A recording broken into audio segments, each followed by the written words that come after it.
ஆச்சரியமான பாடல். அண்ணன் சொன்ன மாதிரி வந்து மானுட சமுத்திரம் நான் என்று பூ அப்படின்னு சொல்லிட்டு பாரதிதாசனுடைய பாடல்கள் எல்லாமே வந்து விசால பார்வையால் விழுந்து மக்களை அப்படின்னு எழுச்சிகரமான வரிகளாத்தான் இருக்கும். அப்படி வந்து அவ்வளவு எழுச்சி மிக்க ஒரு கவிஞர், இவ்வளவு உணர்ச்சி மிக்க ஒரு பாடல் அப்படிங்கிறது நமக்கே ஒரு புதுசா இருக்கு. அதை வந்து தர்புகா சார் வந்து ரொம்ப பியூட்டிஃபுல்லா பயன்படுத்தி வச்சிருக்காங்க. அது வந்து அந்த இறுதி முத்தம் கொடுங்கிற ஒரு வார்த்தையோட பின்னாடி நண்பர்கள் பேசிட்டு இருந்தது கேட்டேன்.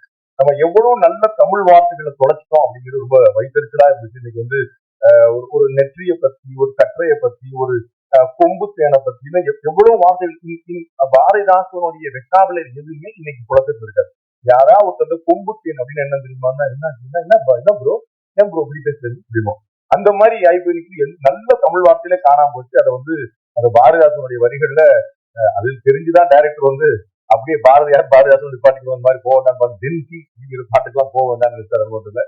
அற்புதமான வரிகளுக்கு வந்து உயிர் கொடுத்திருக்கிறாரு தர்புகா. உங்களுக்கு வந்து நிச்சயமாக காலம் உங்களுக்கு நன்றியோடு கூட நிற்கும்.